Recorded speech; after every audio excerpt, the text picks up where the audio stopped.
Well, I want to welcome everyone to tonight's Sliven meeting. And tonight we are going to be talking about winter weather. We've got several guests with us who will be helping us with this evening's presentation. So we're going to start on time, and some folks may be filtering in. And welcome everyone. And so with that, all right. So this is our winter is coming. Hope you enjoy this picture. This is a picture of a family that is well prepared for our San Lorenzo Valley winter. You can see that they've got a generator and some sandbags. Oblivious to the coming storms. Oblivious to the coming storms, exactly. All right, so on our agenda this evening, we're going to talk about all the things: weather, property, roads, power safety of generators and downlines, sandbags. We're going to talk about what the County Office of Response, Recovery, and Resilience has. Hopefully take a peek at the Safer Santa Cruz website. We'll talk about our alerts through CruiseAware and a little bit about watch duty and some other tips on general preparedness. We're really glad that you've joined us. I hope that this information will be informative, and we will have an opportunity to take questions. If you've got questions, you can put them in the meeting chat. And with that, here we go.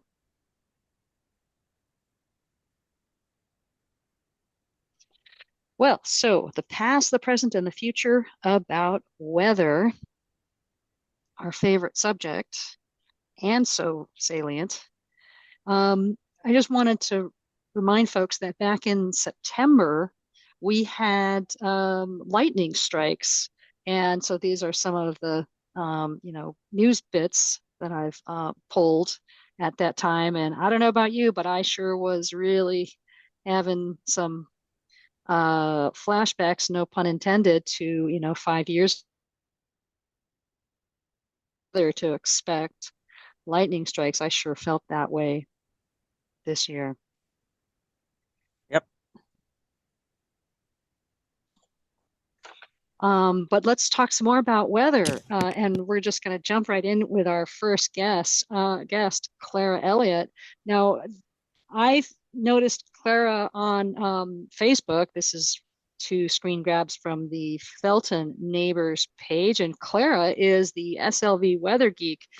And she makes posts about the weather that I find to be really like great, nice to read. They feel welcoming, they're informative. And I thought, wow, this is more fun than trying to look at the weather from a doom perspective. So I thought, we need to invite Clara on this call. So with that, Clara, I know you're with us. Let's see, how can we ask you some questions and get you to share a little bit about what you're up to? Yeah, feel free to ask away, and then I have a little presentation at the end and can go through some of the recommendations I have for this group and others on how to stay informed with the weather. Sure. So, what got you into um, talking about the weather on social media? So, a couple years ago, I just started noticing that there was a lot more sensationalization when it came to weather words, weather terms, what the weather was going to be, the weather forecast. And it got me a little frustrated. It got me feeling more panicked than informed. And I've always been a weather geek. I've always been really interested in the weather. I've taken a lot of classes in forecasting and weather basics. And I'm a storm spotter for the National Weather Service in our area. And it really got me thinking about how we can better share weather news and weather information without causing fear and anxiety and be friendly about it. I also was very aware of the fact that there's not a lot of granularity in the National Weather Service or indeed in a lot of our weather apps that we get. So there's not a lot of, community level weather information. So I wanted to change that and start posting in a very small way about Felton, which is a small town, and talk about how weather affects us. I wanted to put together some resources for everyone, things that I use, things that I found really useful in figuring out where to go for really reliable weather information. When we go to the National Weather Forecast page, most people see the detailed forecast right there on the right-hand side. What our weather is going to look like in general. And they kind of skip what happens next, which is forecast discussion. And this is where all the great information comes from. And if you're ever looking for great information about what is going to happen in our area for weather, the National Weather Service updates their forecast discussions several times a day, depending on what's going on, with really updated overviews, short and long-term discussions, watches and warnings that we need to be aware of. And they also hyperlink to definitions for weather terms, which I find helpful in case I don't know one of those terms. And this discussion, usually in the summer, they maybe update 2 times a day, but when we're having a lot of active weather, it can be updated as much as 3 or 4 times a day. And this is from the meteorologists in Monterey, and they do these updates, and they are just incredibly, incredibly helpful. I often get a lot of information here from where to start, and a lot of people just kind of skip over this part of weather forecasting. Also, some apps that I find really useful and helpful to know. My first go-to when I'm watching weather come in is RadarScope. And it shows our radar, KMUX. You can also click on other radar stations around the entire United States. But it's a great app for seeing what's coming in, potential timing of severe weather, severity of how bad the rain is going to be. It also shows storm tracks and active warnings. Oftentimes, if we're getting water spouts off the coast, they'll show rotational movement in the storms themselves. So this is actually a capture from Sunday, I guess early Monday morning around 1:30. I was gonna say I recognize that pattern. Yep. Yep. So this is what was going on at 1:30 on Mhm. because I couldn't sleep because I heard all the rain coming down. I'm like, okay, let's see what the radar says. So this is that active, and you can see those little white lines. Those are storm tracks of cells that they are tracking. So you can see the directionality of those storm cells coming in from off the coast. And there's a lot of different, this is the composite reflectivity, but you can play around with different settings if you want to. This is kind of the basic part of it.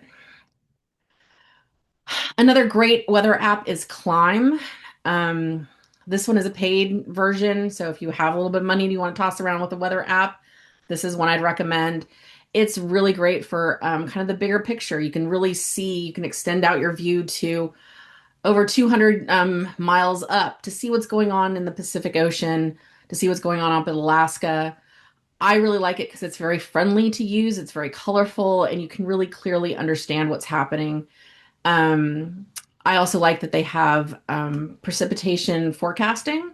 So you can, they'll say, hey, it'll stop raining in an hour. How accurate it is, it's about 50%, but it's not bad. They also have a great lightning tracker, hurricane tracker if you're traveling to the south or to the east. So it's a great app that I use frequently for just kind of seeing the big picture of everything that's going on. Windy app is fabulous for wind. I love this app because I live down at the bottom of Bigfoot Hill, and we don't get a lot of rain or wind, but my neighbors up at the top of Bigfoot Hill get a ton of wind. And so it's great for me to visualize that you can zoom in on individual wind stations and see forecasts. You can see intensity of wind coming on shore. You can see the directionality. It's wonderful. And you can also, if you don't have a phone or you don't want to use it on the phone, they also have a website you can go to and see this map in its entirety as well. It's Great. a lot of fun. Any questions? I can't see anyone right now, so shout out if you do. And last little reminder is that microclimates are real. The National Weather Service is forecasting for a massive, massive amount of land in our area, all the way up to north of Santa Rosa, Antioch, down through Watsonville into the Monterey County line. And often they don't kind of focus in on, excuse me, my dog is doing something over there. They don't focus in on us or one little specific area of the forecast zone. So it's kind of up to us to be aware of what our microclimate is, to be aware of how things are different. You can see over on the screen, this is rain totals for the last 24 hours and how there's a lot of differences. Santa Cruz got, just over a tenth of an inch, whereas some people up in Felton got almost 2/10 of an inch. So there's a lot of granularity. And of course, Davenport got almost a half inch of rain. So we have a lot of microclimates that we're dealing with, and National Weather Service can't cover all of those. And Oh, that's could I what ask you I've a got. question on that? Yeah, go ahead. The screen you were showing Yeah. the stations list on the right hmm side. Yeah. Um, they had some names. Were those your names for the stations, or are those the actual names of the stations? Those are the actual names of the stations. So that's an app. I have a weather station that allows me access to all the other weather stations that are like mine all Hmm. across the country. And everyone gets to name their weather stations. So I think mine is Bigfoot Hill, or Tanglewood, I think, actually. And everyone gets to name your own weather station in this particular app. Is that Weather Uh-huh. Underground? No, that's not Weather Underground. I typically don't use Weather Underground. That is, what is that? That is WeatherLink through Davis Weather Instruments. So if you have a Davis weather instrument, Tempest weather stations, Ambient, all the weather stations usually have their own map where you can connect with other users, which is really helpful. If you have one of their apps, you can see what's going on in other places in your area. Well, one thing that you also said, but we went by it real quick, it hmm sounded like you have some interesting position, and you have to tell me again what you're doing, how you're serving in the realm of weather. Can we talk about that a little bit? So I'm a weather spotter, and that Yes. What is does that mean? so a weather spotter is someone who's trained by the National Weather Service to spot really severe weather. When I was 19 years old, I desperately wanted to go storm chasing in the Midwest. My parents would not let me because danger. And so I started training to become a weather spotter, and I was a weather spotter at the age of 20. And basically they teach you how to spot just things like how to spot tornadic action in clouds, how to make sure that you're safe from hail, how to identify certain types of clouds that indicate severe weather. Um, Anyway, so yeah, so I'm a weather spotter, and I'm also a climate steward through UC Davis, which talks about how climate change is affecting weather patterns in California specifically. More intense storms that have longer or shorter durations, but are more intense. So we went through that. I went through that training as well. And then I'm just a former Nice. teacher, and I love teaching people about things. Oh, cool. Yeah. Tammy, we Now, have a question in the chat. Yeah. D I'm letting you know. Okay, yeah, thank you. yeah. So it says, Clara, thanks for this terrific information. This is from Mark. I hmm have been a fan of a rain tracking package that used to be maintained by a guy in Scotts Valley. He's no hmm longer doing that. Can you recommend a month by month way to monitor rainfall and rainfall history useful for me in Felton or us in SLV?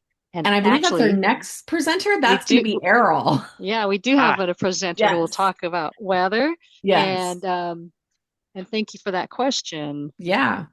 There's Mark. also the Ben Lomond Weather Station. I believe it's Ben Lomond, possibly Ben Boulder Creek, has been operational for, I believe, at least 50 years. Errol might be able to talk more about that.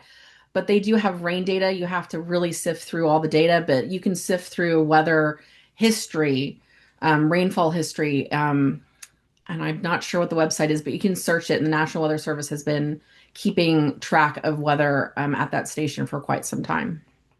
Great. One final question Yeah. is, so I found you, I mean, I live in Felton, you live in Mhm. Felton. So I Yeah. found you on Facebook Yeah. at Felton Neighbors. Mhm. Do you post in other pages or social media?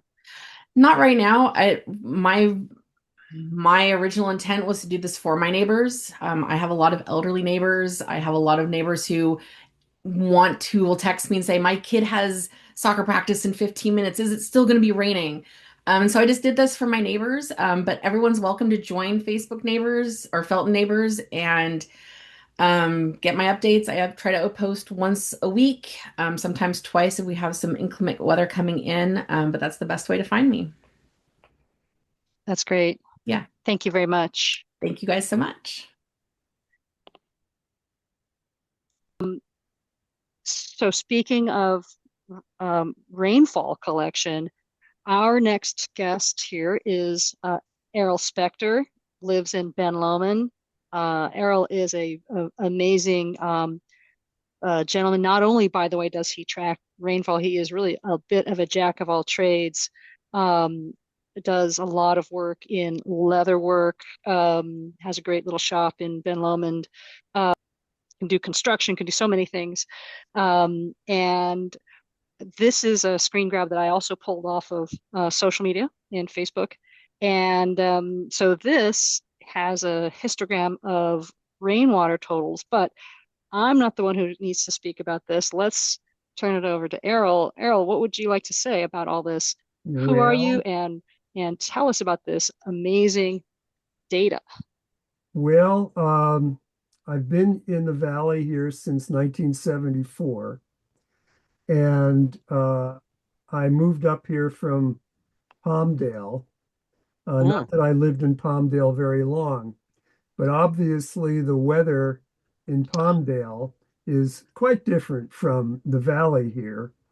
Uh, Now, I was raised in New York, upstate New York, so I was used to much more weather than sunny Southern California.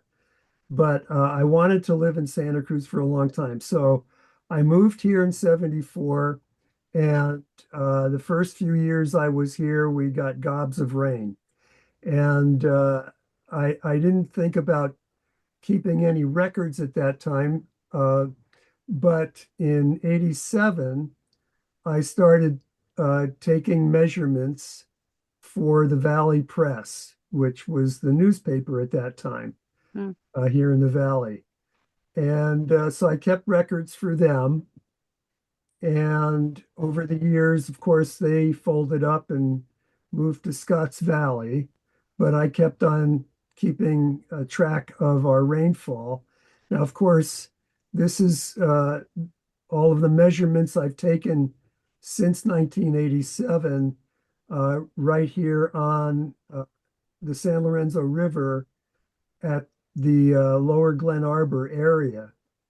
So obviously, as we all know, there's microclimates all over our county. And when I started publishing my graph on social media, there were quite a few people that argued with me about my measurements because they didn't get even close to what I was receiving when they were taking their measurements. So I had to educate people as far as the microclimates were concerned. And so lately it hasn't been so bad. I think most people understand that there's microclimates in our valley here and all over the county.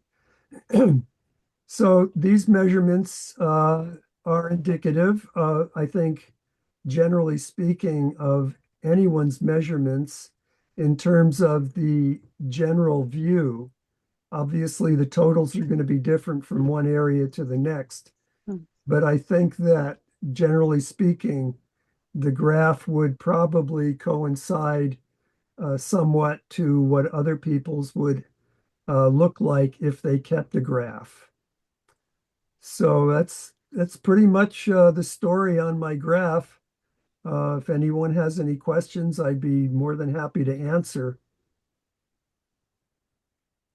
Well, let's see. And so these are these years, but the year is an interesting date range, and in particular on the right side, that the very tall dark green bar. Right. And Yep. I'm thinking that was the, 2023 winter. And I had to really get my head wrapped around this October 1 to September 30. Tell me a bit about how why you look at the data this way. Well, that is the rainy season for the San Lorenzo Valley Water District. So Hmm. I felt I might as well coincide with their schedule. So Hmm. and it seems reasonable and logical as this September is still, mostly summer. So once we move out of summertime, that's when we get into the fall, obviously, and that's when the weather patterns start to change. So I Uh-huh. think it's relatively reasonable Yeah, to like see the the season. beginning of the season Exactly. being October. Uh-huh, okay. Yeah, And so this screen grab was from a couple days ago, so it did not include our late Sunday night rain. that's correct. We should be up to, if I remember correctly, we got 2 inches during the last little storm. So but that was the 14th. So today's the 18th. Yeah, we're up to, I kind of forgot, around 14, 15 inches at this point. Or we've got twice as much rain at this point than this time of last year. Uh, And we're off to a, pretty healthy start. But Zoom, zoom, zoom. as we all know, that could just kind of fall off the wagon. If we're getting an early season, that might mean that it's going to end earlier as well. But there's no way to know until we go through it. mhm. It could start off weak and end up strong. That's just the weather. So hopefully we'll have a good strong year and we'll be over average. Gwen, can you mute? Yeah, I was just gonna ask if Errol was a Coco Roz member. It looks like Clara is. No, I'm not. What is Kokoros? Basically, I started at Colorado. It was a Colorado um, weather observers group and collecting precipitation data, hail, snow, rain, and daily. Um, and it's expanded to, well, now it's some international. There's some in Canada and Mexico. I'm not sure if it's in Europe or any or that, but it's an excellent place to get historical data. Someone asked about historical data, and you become a member and you buy a rain gauge and you report through an app every morning and have access to lots of data. National Weather Service uses the information there. Well, lots of different groups use the information there. Yeah. There's a question, Errol. What kind of weather station do you use? I don't use anything fancy. I just have a 7-inch gauge because, for my own purposes, I started this for my own purposes, just to have a general idea of how much rain we were getting. And the Valley Press at the time was happy with what I was reporting to them. So I never invested in a high quality rain collection system. So it's just a standard gauge that you get at the hardware store. It's a 7-inch gauge. And that's about it. I'm just, I'm taking general measurements. I'm pretty close to uh, uh, figuring exactly how much rain we have just by an intelligent perspective of looking at the gauge and making a close, a close estimate of what the gauge is telling me. So nothing fancy. Okay, thanks. One more question Yeah, from Mark, who says, Errol, thanks for being a weather nerd and a musician and a leathersmith. Is your rainfall data available online? Do you post it anywhere other than Facebook? I posted on Nextdoor as well. But that on Facebook, I posted to all the local groups, Boulder Creek, Felton, Ben Lomond, San Lorenzo Valley Community, and the SLV Rainfall group. So there's 5 or 6 groups that I post on locally, plus Nextdoor. Oh, fantastic. Well, that's great. And thanks so much for making this contribution to our community and having this data. It's My pleasure. incredible. I enjoy doing it. Okay. Um, yeah, so I mean, of course, along with these great folks helping us with social media, of course, we can look at U.S. National Weather Service. These again are just posts that I'm finding on phone through social media. I appreciate that they do a nice job of a little summary and a little graphic. So if you're not on social media, if you're not following U.S. National Weather Service, this one's San Francisco, which I think is pretty good and usually covers our area. I'd recommend it. They do have some winter outlook information. I would have to say I'm kind of underwhelmed by this. I think my understanding is how you read these are probabilities versus normal. Like on the left, the seasonal temperature outlook, I think it means we're in this slightly brown tan zone, and it means that it's slightly above normal probability. Like our temperatures could be slightly above normal for this season. And on the right side, precipitation, that our precipitation probability is that it'll be kind of the same precipitation this year than last year. Am I reading that right, Claire? Is that something that you understand?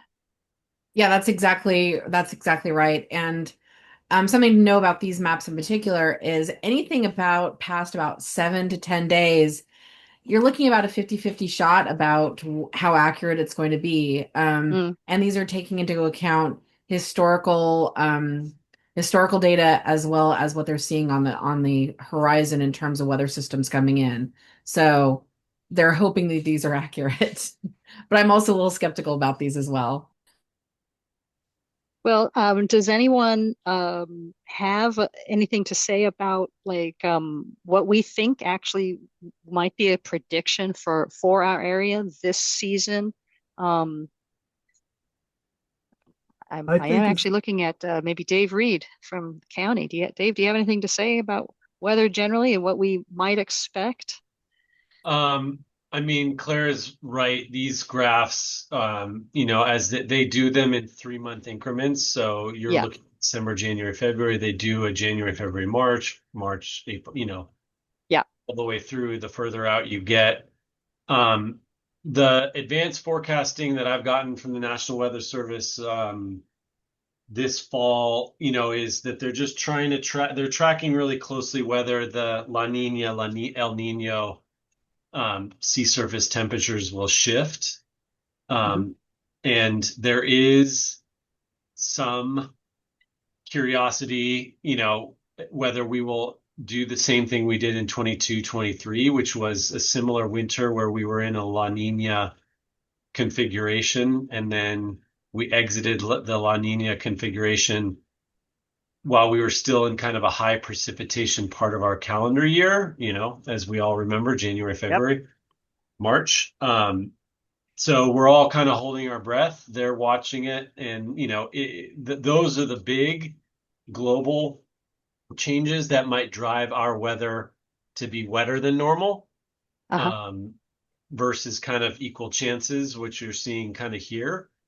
Hmm. As I've said before, recently, I'm totally happy with the current weather pattern, right? A nice dump, and then maybe 3 to 5 days of dry, and then another nice dump, so we get, as Errol's graph depicted, we get our annual, we get our average number. We meet our average number, but it's nice and spread out. So I'm hoping the trend kind of stays the same, but the National Weather Service folks that I talked to are just tracking whether we're going to come out of that La Nina and face, kind of a higher frequency of storms. Okay, thank you.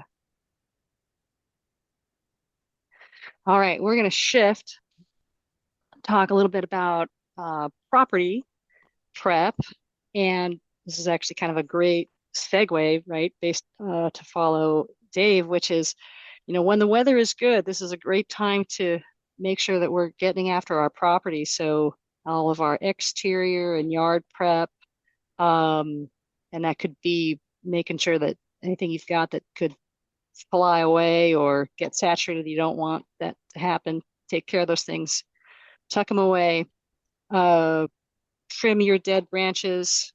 If you've got a lot of leaf litter or branches that are coming down on in the context of this rain, it just makes it even harder to deal with their damage.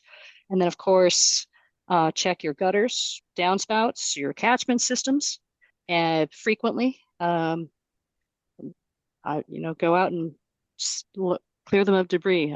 That's a task I've got on my to-do list since the Sunday night storms. And then check them again. So again and again and again, repeat.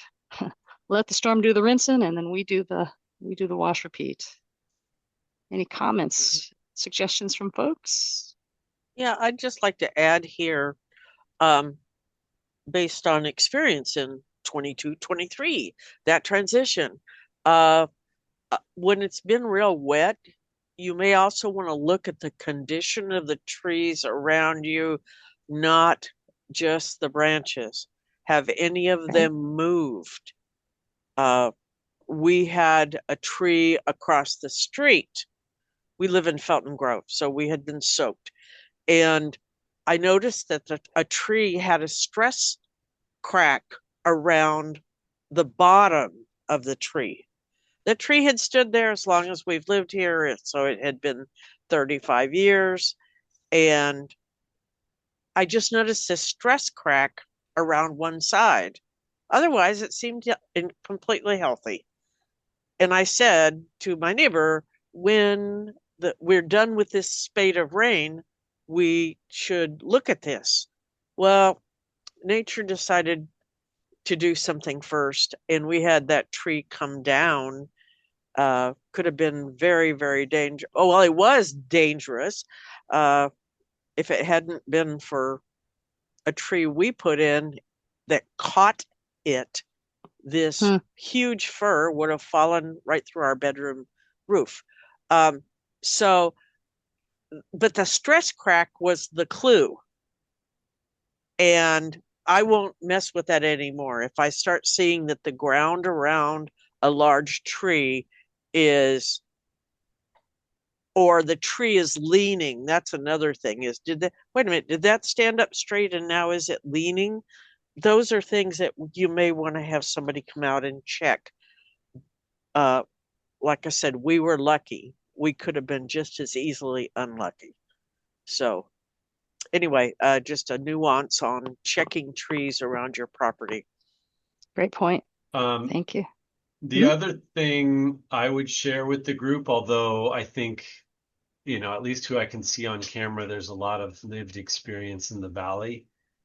In a former life, I worked as a geotechnical engineer, and the concentration of your downspout water near your foundation or on a slope can be a really big problem. From simple things like you're putting a bunch of moisture right near or underneath your house effectively, so you're creating indoor air quality issues that everybody in the valley knows. You're fighting mold on a seasonal basis. And so you can affect the indoor air quality of your home if you don't manage the stormwater runoff from your roof effectively. But then a lot of people think, I'm just going to run this black corrugated pipe over here to the hillside and I'm going to set it and forget it, and I'm not going to think about it. And then, that creates, a landslide on their property that threatens their home or affects their driveway or whatnot. So, and then other folks think, well, I'm just going to dump it onto the county maintained road. I'm going to run that black pipe all the way down to the road below my house, and it'll be fine down there. And all of you who've lived in the valley much longer than I know that our county maintained road network is falling apart. And it wasn't designed to take the stormwater that we experience naturally, let alone the thousands of gallons coming off your roof. So my pitch as a county employee is find responsible ways to divert your rainwater away from your foundation so that your home is safe. And don't ideally dump it onto a county maintained road. And if you live on a private road, like work with all of your neighbors to make sure you're managing your stormwater as it reaches your private road system. Maintain your private road culverts, because I've had too many conversations with community members after 2023 and others, right? There's 1,800 miles of private road that our community lives on. Versus only 600 miles of county maintained road. And we don't have money to fix our roads, let alone your private roads. So it really is important to manage that stormwater runoff on private roads and maintain your culverts and all your inlets as well. So I'll stop on my stump speech. It's okay. I just want to Thank tag you. on to what Dave said. And managing your water does not mean dumping it on your neighbor's property. That has liability also. If you divert water in and just make it somebody else's problem, it can come back and be your problem. So that doesn't mean you shouldn't do anything.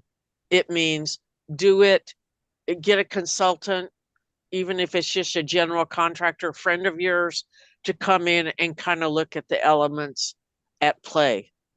Not to mention saving relationships in the neighborhood.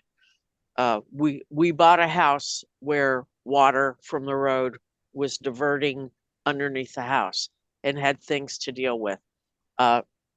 We didn't sue anybody, but my point is, it's not just like making your problem. Don't make your problem someone else's problem. So I have something to add to this.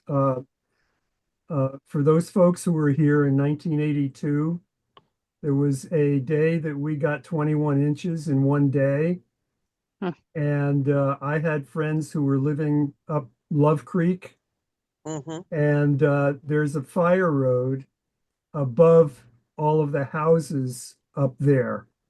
And I don't know who the brilliant mind was, but they put plastic over the fire road so that the water would drain off and not erode the road. But what that water did is it flowed down under all of the soil on the slick rock and created the Love Creek slide. And my friends fortunately didn't lose their lives, but they did lose their house. So they sued the county, and I believe they won their lawsuit. So I'm hoping that the county learned something from that experience. Thanks for sharing that. I don't think I had heard that particular origin story. Yeah. Yeah. That's what happened up there. I would suggest too that folks who have drainage issues reach out to RCD, because we've had them come out and walk property and give us great advice. One of which is, if you put tarps down, that's a temporary solution. You got to take those tarps up once the rain stops, because you want to have vegetation refill the area, and with the tarp on it, it'll just sterilize the soil and you'll continue to slide. So RCD is a great resource for help. RCD is Resource Conservation District. Thank you. Uh-huh. Great. And I noticed a couple people have put some interesting website resources for swales and berms in our chat. And we'll post those links on our Sliven website when we post this video. All right. Let's move on. And we've got some road situations to talk about. And I want to actually give a thanks and shout out to our 5th District Supervisor, Monica Martinez. She just this last week had held a District 5 State of the Roads Town Hall. If you were able to be there, or I believe it was recorded. Anyway, so I basically just stole this information right off of a really informative flyer that was available. And so really what this is, you know, if we've got an issue with storm-related debris on our county-maintained roads and it's urgent, and this could be there's a fallen tree, there's a rock slide, there's a landslide, it's blocking the road, you know, we can't get out like Highway 9. Just the other morning had a big oak tree that had come down. There's the County Department of Public Works number. This is a 24-hour road operations dispatch number. That could be for that. And also issues that involve danger to life or property, major flooding, collapsing roadway, please call 911. And I think I've got, yeah, for non-emergency issues with state highways and bridges. So Caltrans has a website, dot.ca.gov, and they do have an online customer service request form to help. This, I think, maybe is more on the lines of maintenance, but also includes traffic signals that are operating, missing signs. So those can be reported. And if you see a pothole and you want to report that, there is an app that's called the My Santa Cruz County app. And with that, you can take a photo of what you see and an address of where you see it and report that to the county. Let's see. Dave, do I want to say anything else about the reporting aspect of for storm damage situations? Like, should we also be calling the highway patrol or anything like this? So the county has a road dispatch number that is that this one? I think that's the one. And so that is really probably even more effective than the My Santa Cruz County app. Okay. Although that one, that works as well, but it's always easier sometimes just to make a phone call and give a description. And so that would be my recommendation is start with the phone number, go to the app and let them know of the, road failure, the sinkhole starting, the tree down, and that'll get news out. Sometimes it's not staffed 24/7, and so you're just leaving a message, but during kind of major storm events, we'll staff it 24/7. Fantastic. Okay, I'm going to move forward. Let's shift into generators and how to be safe with generators. Liz, you're going to help us out with this one? I am. This is a topic that everybody, there's a lot of folks that think it's just like starting up a lawnmower. The big difference here is a lawnmower is not likely to kill you. I'm going to be a little hysterical here, Clara, but the truth of the matter is, used incorrectly, generators can be dangerous. And so I wanted to start with that because up here everybody's got generators. Most of them are not inline generators. Most of them are set aside, start them up when you need them, kind of thing. And so I'm going to leap right into the do's and don'ts. The focus of this, of course, is safety. The focus of the next three things I'm going to talk about are safety and some things that are some aspects of that that are not necessarily obvious. So things that PG&E wants you to know about is, again, stressing safety. Read your manual so you know how to use it properly. You may want to refresh your memory every year before storm season. Other thing that you need to do is have it serviced. Be sure you understand how to use it, and get fresh gas. If it's a gas-based one, get your propane set up. If it's a propane setup, powered one. Things you do not want to do is don't plug it directly into your home electrical system, because that can cause a backfeed into PG&E power lines.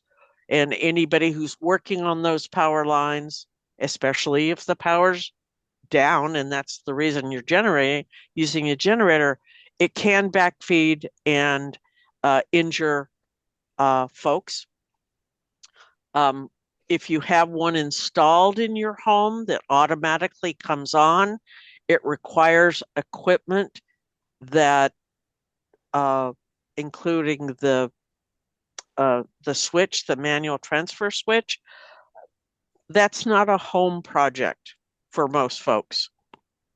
It should be done by a licensed electrician so that you're assured that it's safe for you and safe for others that might be working with electricity at that time. Know when you read your manual whether or not you have a starter button, because there's two ways to start generators generally.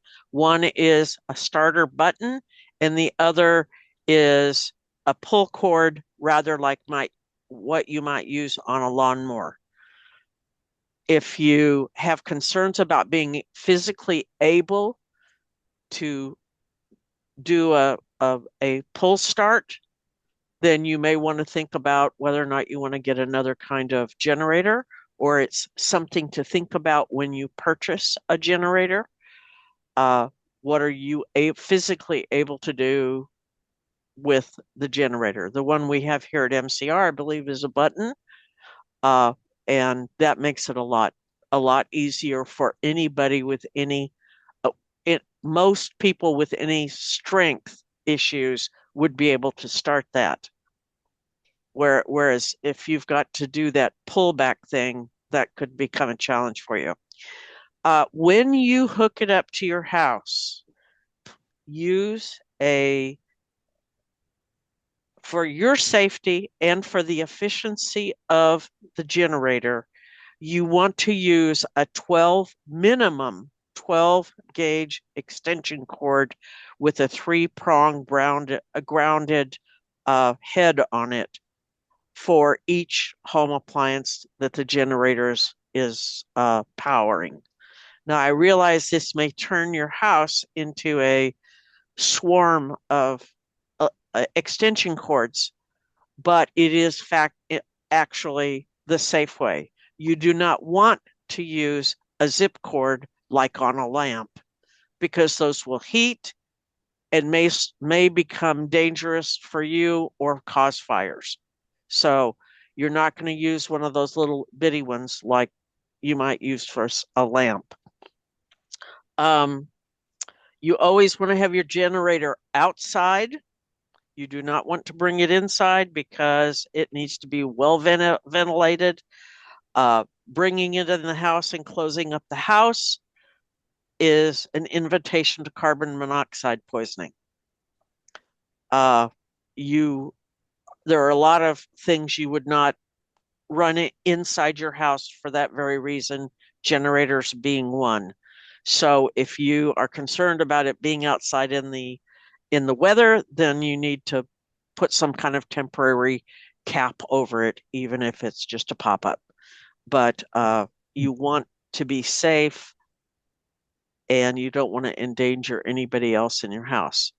Um, Next is gas, and I'm going to say gasoline generators. I think we all know, but know that if you're using gasoline generators, you should turn it off. Do not try to fill it while it's running because a spill could result in a fire.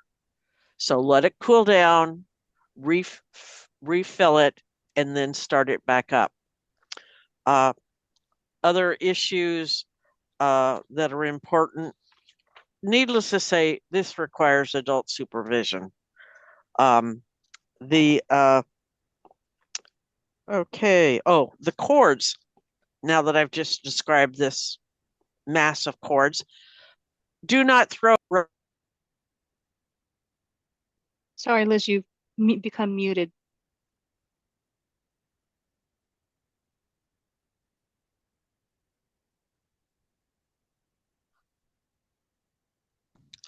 All right. There it is. All right. Yeah. Anyway, you do not want to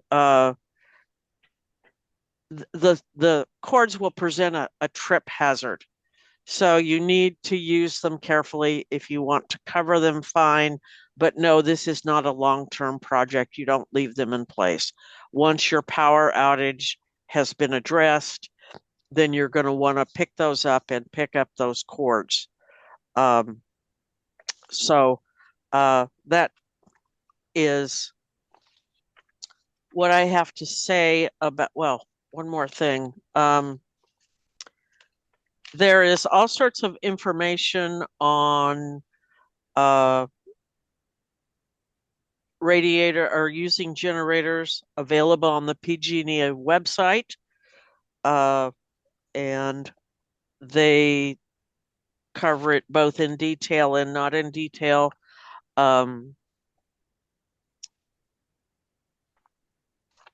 So I think I've covered all the major stuff about its use. I really do. Now that we're just getting some light rain, you may want to take it in and get it a service, like I said, so that you're sure that when you need it, it's ready.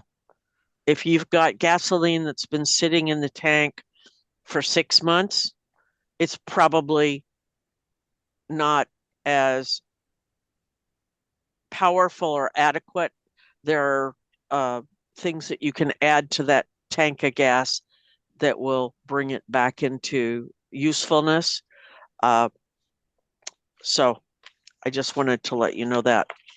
So the next thing any questions? I'm sorry. Well, so there's a couple of comments. So some folks have put some helpful information in the chat related to rebate programs. So looks like PG&E has a generator and battery rebate program. 3C Energy has a residential battery rebate program. And also PG&E also has a medical baseline program, financial assistance.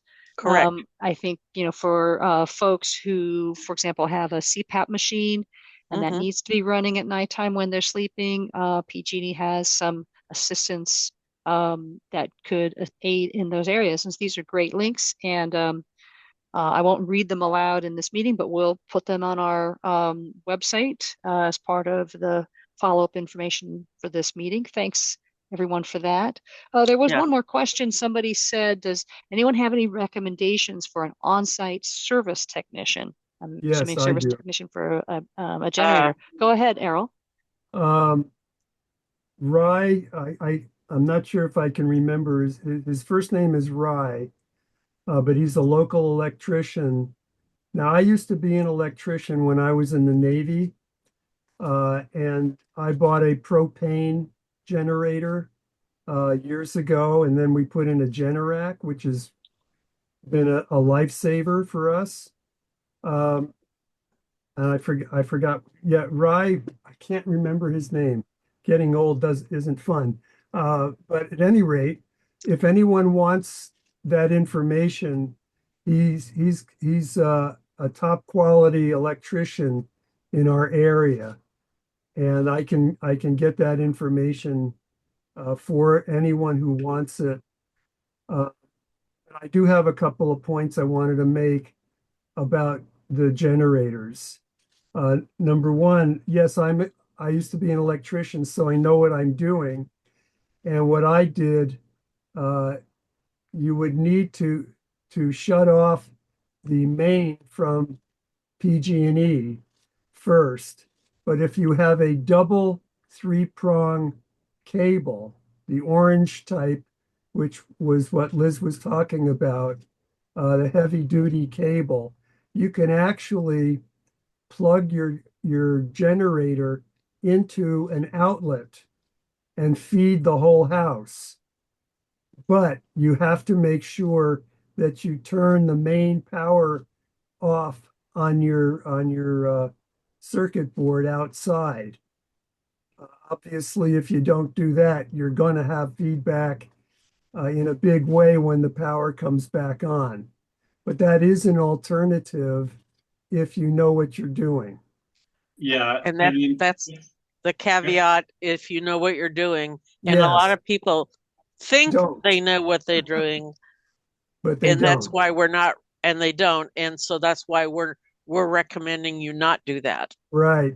But So, it's still a good idea when you're using your generator to turn the power off at the main switch. okay, good point. So Yeah, he, that's good advice. I have done what Errol just described, and if you're not certain that you know what you're doing, don't do it because you could kill a PG&E lineman. I mean, yes, on the safety of the PG&E folks, but also, to Errol's point, if you don't know the amperage of the electrical cord Right. from that outlet to the breaker, you could be pushing more power through than it's, and then it could heat up and create a fire risk from that outlet to, the breaker or switch, blow the breaker or whatever. So, Right. a good electrician could create that setup for you, right? A dedicated outlet that you just plug into that feeds the whole system. Right. But, if you've got a little 10 to 12 amp, 15 amp outlet and breaker and you throw a 5,000 kilowatt generator into that outlet, that could cause a fire too. So, And remember, right. your house is also connected to your neighbor's house, so you could be trying to tell your generator to light up your neighbors too. Could do that. Yeah. so All right. I'm gonna, PG, I was going to Okay. say, yeah, one more thing. Yeah, Kathy. PGE at one point would come and install a whole house transfer switch. And so we had them do it and they paid for it. I don't know if they're still offering that, but that's the way to go. If you can get PG&E to come out and install a backup transfer switch for you, Right. that's the way to go. All right. So But- while we're talking about power, Yeah, let's hit this needing one. electricity, let's just go outside and look at power safety with downed lines. The mushroom metaphor works here too. Again, you've always got somebody who says, "Oh, I know what kind of line that is. That's just a cable line." And, well, the outcome, if you're wrong, could be deadly. And ignoring the guidelines could be likewise. Especially when it's wet out, which many of us experience downed lines during storms. And so everything's wet, which means a lot of things are at heightened conductivity. And that's the result of the guidelines that they point out here. These are all things we teach in CERT. And we've so these are the same guidelines I know from my training. And that's about how far you should stay from a downed power line, assuming that it's live.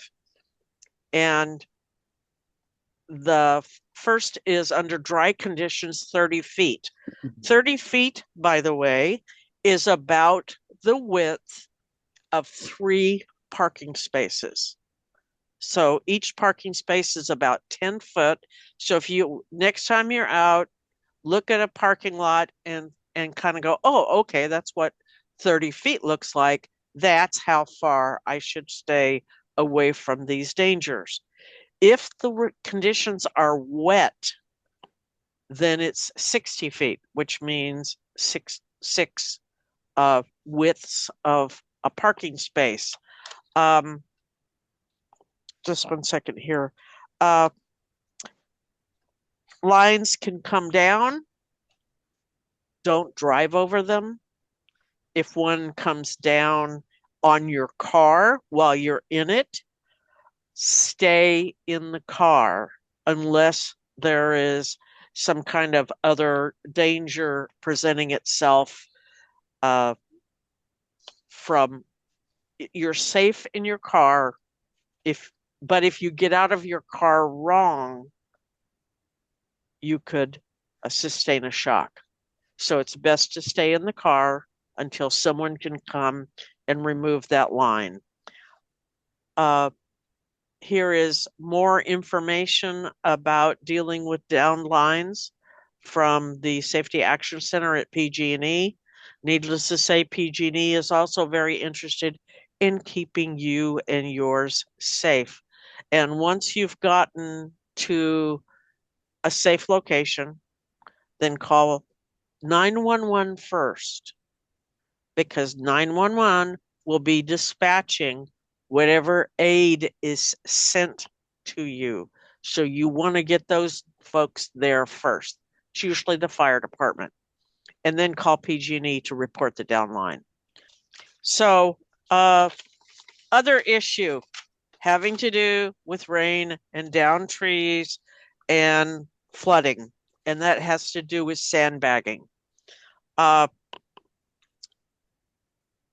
Generally speaking, the local fire stations may or may not have bags and sand.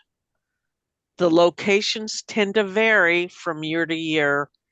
So I believe there's information on sandbagging on one of the current information on one of the sites maintained by the county. Is that correct, Dave? Yes, there is yep. We have that site maintained. I can show folks where that is. Okay. So sometimes it's fire stations. I know that Valley Churches, thank you, Dave. Valley Churches has historically had a location. Mountain Community Resources has been a resource for that. But again, it depends on how severe the storm season has started up, and probably best to call first to confirm availability. You don't want to drive there and find out they're out. Bring a shovel. Right. Mm-hmm. Oh, and we've got this cute little sandbagging technique video. Dan, do we have an opportunity to play that? Okay, Sure. Dan's working on it. We're going to show this, and then I'll have some. And this was specifically a video that was produced for the Santa Clara Valley Water District. But hopefully you learned something from that technique. I myself did not know actually how little sand you put in the sandbag, right? I would have probably filled the thing all the way up, and that would have been a mistake. Because I was active with the sandbagging effort here at Mountain Community Resources, I am aware people will fill them to the very top so they can hardly tie them closed.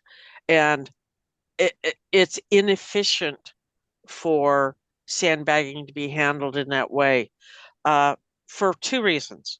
One is that sandbagging and flood control is a labor-intensive process that can lead to injury. That's why he stressed about 20 pounds. You're going to do more than one, and it will not be helpful if the responder gets injured in helping in this process. Also, the using solid sandbags full turns them into more of a brick than into something that can flow and create a solid wall. If you think you're going to need these items, then please, again, plan ahead. You can buy sandbags or you can wait and get them free.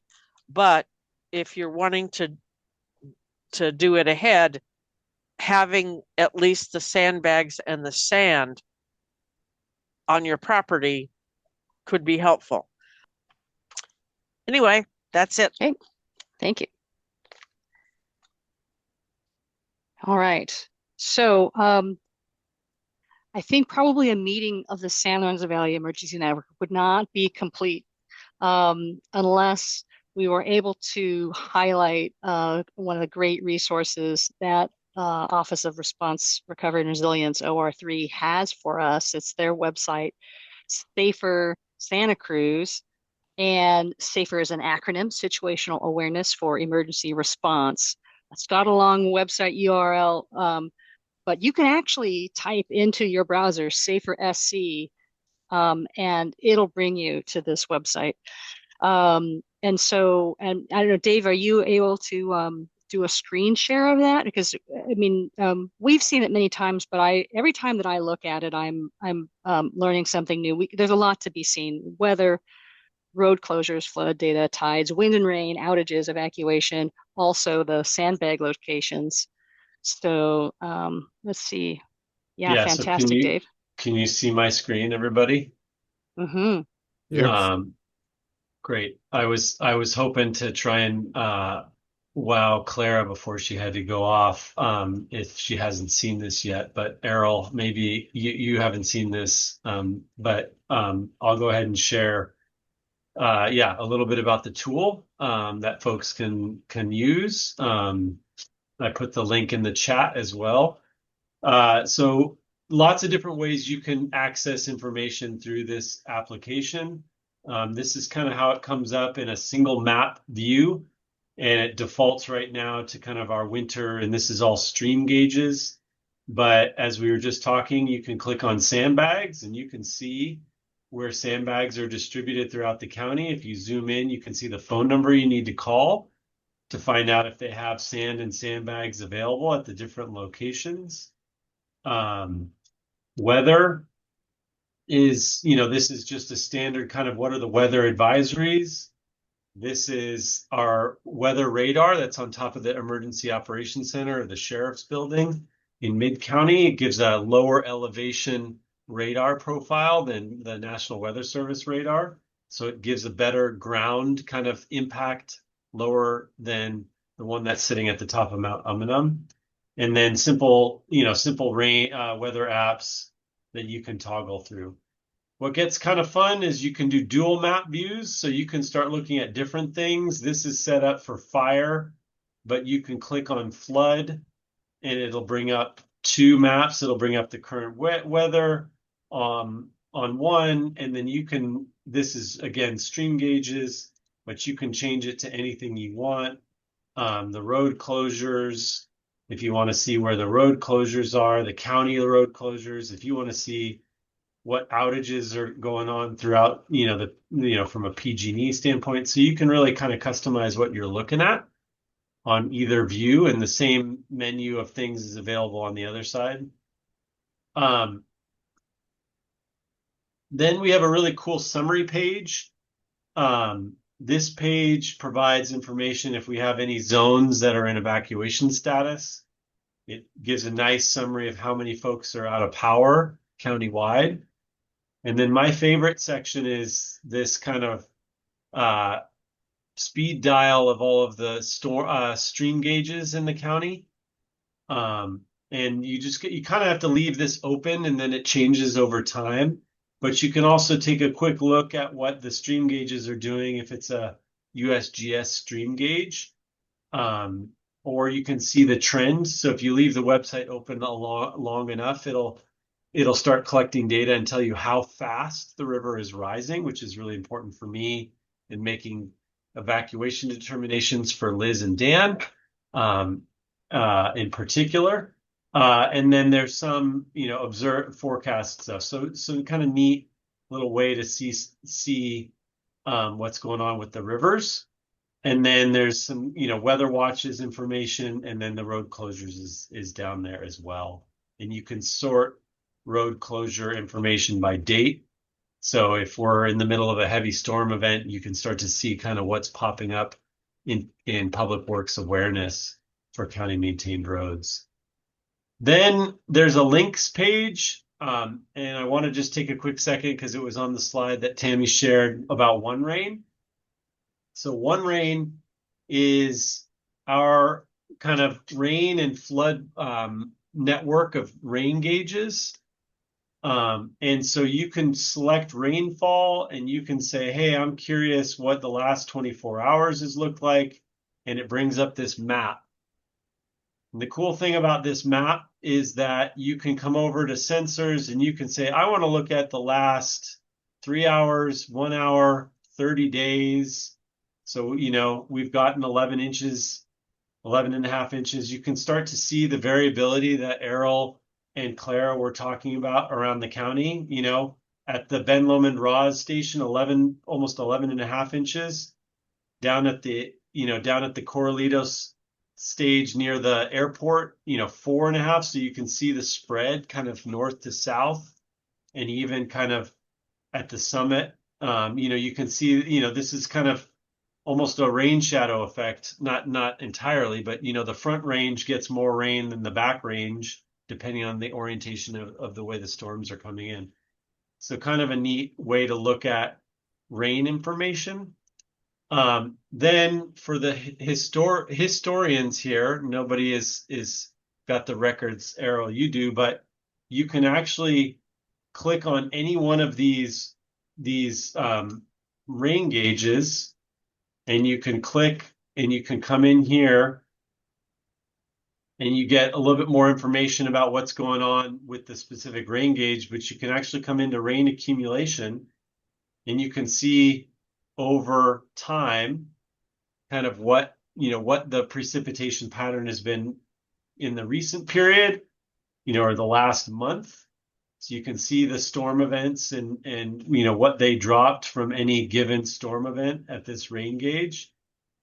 And then the fun thing is you can actually put in a custom custom date range. So if I went the water year that Errol was showing, the 2022, and this is where I was kind of curious about your data. So if I went to 2023, the rain year,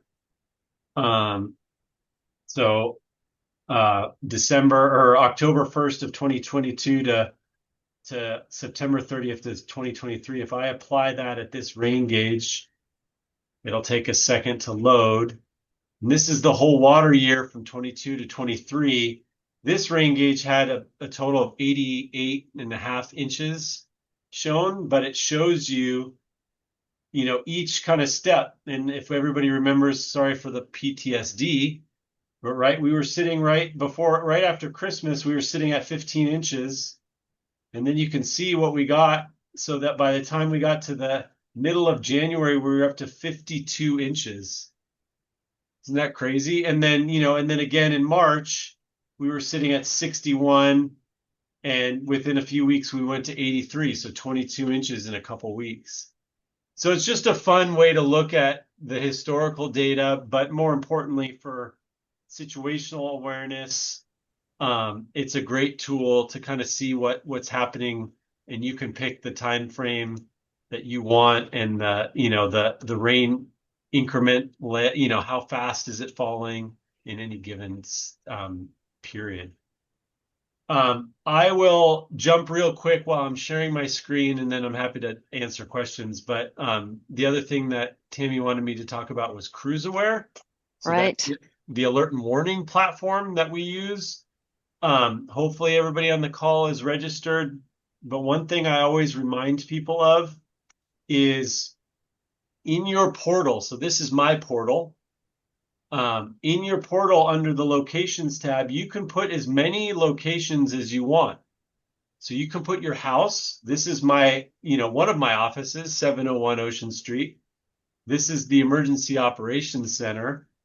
This is my kids' school, right? You can put as many locations as you want in there so that you can get place-based notifications for family members, friends, Second Harvest Food Bank, the Santa Cruz Mountain, the Resource Center in Felton, you can put whatever you want in there. So I always remind people to go in there and make sure that you've got all the locations that you could imagine wanting place-based notifications for. And then the other thing I'll share is under the notifications tab. If you haven't looked recently, we've added prescribed burn. And the reason that's relevant is that we send out an email. It's usually at most once a week during kind of prescribed burn season, but we will get notified by state parks or CAL FIRE if there's a prescribed burn in the region, and we'll send out just an email to whoever's registered for prescribed burn notifications. And so if you're curious about what that smoke is, that's a good way to get on top of it if you're not tracking already, like the Air Board and other air resources control folks. And so you can find that on our OR3 website for register for CruiseAware prescribed burn notifications, sign up for, this brings you to the registration portal. We've got the link to Sandbag locations, National Weather Service forecast, and SAFER all on our response tab. So under the response tab of the OR3 website. So I'll stop sharing for now. Thank you. That's Happy to answer fantastic. questions, but Wonderful.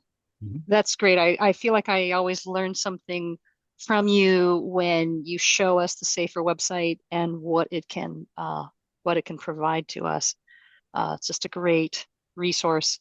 And I had another personal thought, which is I've been enjoying an app that's called Watch Duty, and I saw also that you've got the data integrated into the SAFER website. Also, I've got that on my device. It's been handy in the summer times, our fall when we're, got our antennas up about wildfires. It'll also notify me if there's a house fire or property fire that's in the area that's not a wildfire. And recently I discovered an informational video about the Watch Duty app. It's a YouTube channel. It's the Butte Sheriff, and they had a video. It's called Inside Watch Duty: How Volunteers Track Wildfires. We won't have time to watch that this evening. I will put a link of it on our website. I did find it really fascinating to learn about who are the people behind Watch Duty across a number of different organizations that are contributing to the information, literally providing the watch end of the Watch Duty to bring together their information about what they see in the community and make it actionable data through an app. And I'm just very tickled by, a really great use of technology that serves us. So, like I said, we'll put a link to that YouTube video on our site too, so that you guys can enjoy it. All As right, I understand it, Watch Duty is also going to start flash flood information as well as fire, or that's on their in their plans anyway. So love Watch Duty. a great tool. Excellent. Yeah. I wanted to assure Dave, because you don't show up at our tablings, but one of the things that we are promoting since it was produced is your sheet that has websites to contact before and during emergencies. And Cruise Aware is, I'm doing a lot of education about Cruise Aware and about explaining to people why why they need to hook up with this. So I just wanted to let you know that that was a special effort on our part to promote that website. Thank you. Mm-hmm. Hey, Dave, with Cruise Aware too, I know you can sign up with like multiple notification means, emails, and your various phone numbers. And I just want to encourage people to not just have one means of contact. Put in as many means of contact as you can be reached because you want to be sure you get a message. So, Dave, are there plans to add additional river monitoring, like Bean Creek, Ruins Creek? Great question. Actually, so as one of the other roles that I play is in the management of the new Measure Q with the Parks Department. So that's the property tax assessment you guys are all seeing on your bill due next month, to do kind of climate resilience stuff, hazard mitigation stuff, parks and open space access stuff. So the county gets a chunk of money, all the cities get chunks of money. We have a grant program that we'll actually be discussing tomorrow evening. That is a grant program eligible to nonprofits in the area, hint, hint. But as part of the county's allocation of funding, I recommended and the board approved using some data developed by to support the Pajaro Valley Water Management Agency in developing a forecasting tool for Corralitos Creek. So Corralitos Creek is one of our flashier water systems. We had a big storm that shifted south from the forecast and dumped 3 inches of rain last year, and we had to do some last minute evacuations.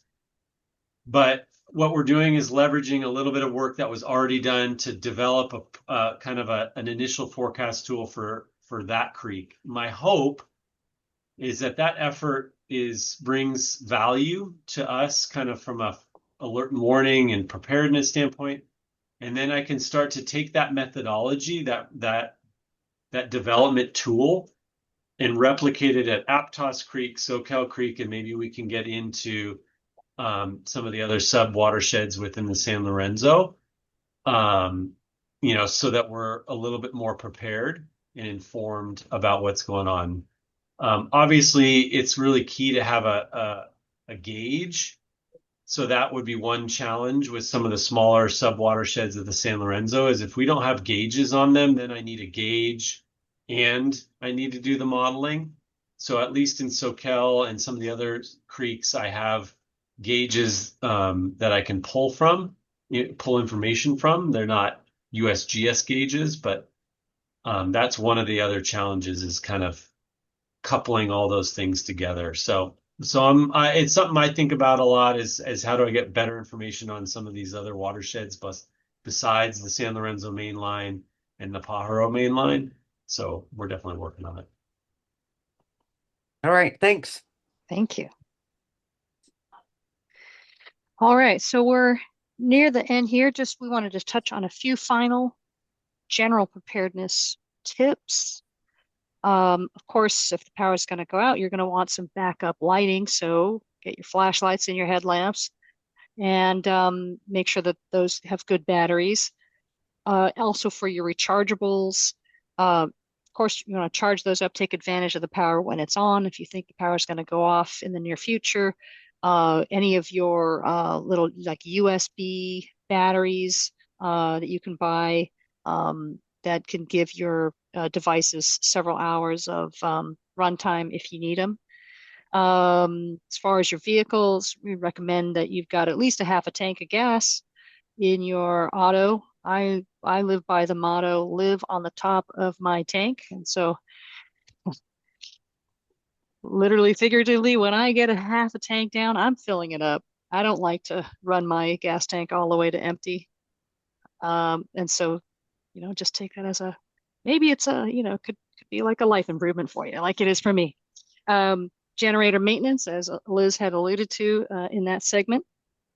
And also, do be prepared for, the extremes. Would we end up with a situation where, for an extended period of time, it's a shelter in place situation if you can't get out? So, do you have food and water?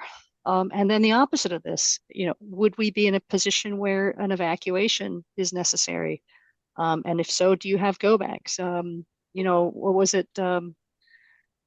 For a while after a couple seasons after CZU, we were concerned about debris flow causing difficulties as well. So, right, of course, these are things that we actually ask people to think about year round. And so now is also a good time. Anyone have any other general tips? Anything else they'd like to share at this time? Keep cash on hand. ATMs don't work if there's no power. Yep. And take a look at the comments. Dave put in cruise511.org. Oh, cruise511.org. What is that, Dave? So our kind of county maintained road closure app is just the county maintained road network. But for San Lorenzo Valley residents, you guys also need and want to know what's going on with Highway 9 at a minimum. And so Cruise 511 kind of integrates county roads as well as state highways. So it's just a good tool before you head out during a crazy storm event to make sure that Highway 9 is open. So great. I'm gonna have to add that to the list. Appreciate it. I think We have one more thing I do have about one the more thing. TEPs. Yeah, so in case anybody else has any questions to ask, we can take some time and do that. Before when we were putting together this meeting, I did have a conversation with someone in Boulder Creek who was actually interested in knowing, do we have plans in our valley for temporary evacuation points or any type of localized support for folks in town? Or we used to call them temporary evacuation points, TEPs. yeah. So our typical winter TEP is really kind of Scotts Valley, so it's out of the valley. That's been the place that the senior center has been a typical place that we've opened a TEP over the years since I've been with OR3. We really are also, we have an MOU agreement with the libraries. So kind of depending on conditions, we could potentially open up the community room at the Felton Library if we needed to, or the Scotts Valley Library. So those are the most common in winter that we use. We try and keep them kind of out of the valley because usually when the valley's going off in a bad way, we don't want people to temporarily evacuate still in the valley, candidly. And so we'll set those facilities up to have people hang out in before we open a full-blown shelter, unless we need to open a full shelter. But even a shelter, typically those shelters are also out of areas for the same reason. We have, everybody here's been in the valley for a long time. We did open San Lorenzo Valley High School, I think, during the 2022 winter, or I guess it was 2021 winter, when we were really worried about debris flows, because we knew that it was safely out of debris flow risk and we wanted to keep it as close as possible to the community. So I think it's situationally based, in terms of conditions. We know Liz's neighborhood floods, Paradise Park floods. So generally these days, as they know, we don't typically open a shelter because everybody in Felton Grove has their proverbial stuff together and they either are in their elevated homes or they find somewhere else to go. So there's less, as you guys all know, there's just less circumstances where we're going to evacuate people in the valley in the winter. In the Mm. summer, wildfire, it's a whole other animal. So I think we're just focusing on our winter conversation now. Yep. Mhm. Thanks. All right. Does anyone else have any final questions? I do. I have a communications question for Dave. Maybe you know the answer, maybe you don't. But this would be with regard to areas in the valley where we have no cell service. And, I remember in past events, Comcast would come and they would chain a little gas generator to a utility pole, and that kept our Wi-Fi running for, I think our longest power outage was just shy of 2 weeks. So since then, I know they've installed battery backups. I see like bigger battery, but I have no idea how long those last. And I'm pretty sure they don't last for 2 weeks. No, yeah. Yeah, they're typical, like we have battery backup or we have generator backup for usually their like target is 72 hours. Yeah. So Again, there's a concern then for areas where we're dependent on Wi-Fi. That leaves us with no means of contacting, emergency services. Some of us do have landlines, although the last time our landline was out for about 2 months. So is there a plan to be able to respond to communities that have no ability to communicate for an extended period? yeah, there's a couple things that there's a couple pre-planning things that we're doing, and then I think there's a couple grassroots initiatives that are going on. So the first one is like in a large scale kind of 2023 event where the power is going to be out for a couple weeks, and we know that, and we've communicated with PG&E, and it snowed 12 inches and all the power lines got knocked down. We can bring in like a cell on wheels, and at least if your mobile device has power, we can deploy those in strategic locations to try and give people at least cell connectivity so that you might not be able to stream your Netflix, but you'd be able to get communication. Yeah, but I live in an area where we have no cell service. Well, and because the reason you don't have any cell service is because there's not enough cell towers, but in theory, right? Okay. A cell on wheels, I can deploy it anywhere, and it's not going to be miles of cell service, but it Right. will provide it to a community. If we know a community is isolated from power, and it's going to be like that way for an extended period of time, we'll either work with the telecom companies to do that themselves. Comcast has cell on wheels essentially. Okay. The other thing that from a grassroots level that some folks on this call are aware of is we're seeing, I would say it's coming out of the Firewise community level with the MERS radio systems. Yes. Mm-hmm. And so I'm heartened by that kind of grassroots organization. And the thing that I say that's critical, and especially with Dan on the call, I'd be shot next time I see him if I didn't say this. Is really the key relational dynamic that we need in neighborhood scale work that is developing these MERS communication tools is ideally there's an Aries person that is in that region, right? So that you can communicate with your MERS radio to somebody else that has a MERS that can then daisy chain at least to the Aries person. If not, you can't communicate directly with Aries, because then in theory that Aries person is sitting in our EOC, and I can talk to them, and then they can talk back, and we can practice that. And we're planning kind of a large scale exercise in that regard, but that is another great tool. And then I'm always plugging the NOAA weather radios. That is another tool in the toolbox, because generally speaking, you can get those with battery backup, and at least you can hear what the weather is. And then if I need to message to you, I can use that tool as well. Thank you for that plug for MERS radios. Yeah, and I was going to say, Dave, one of the things that Sliven is doing, if you didn't know about this piece, Sliven is supporting that effort by providing local resources, classes, and radios, lower cost radios, to folks in the San Lorenzo Valley who are doing neighborhood organizing. So it's a way our organization is supporting that effort. Well, thank you all very much for attending and for participating in this meeting. Really appreciate that.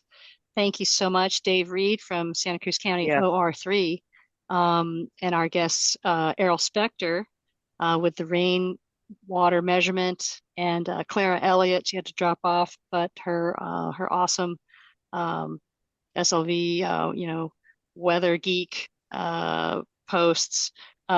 Really love the fact that we've got a lot going on in this community, and the people are what make it fantastic. Thanks again, everyone, for attending, and we'll be producing this video and posting all the links. Thanks again, and good night.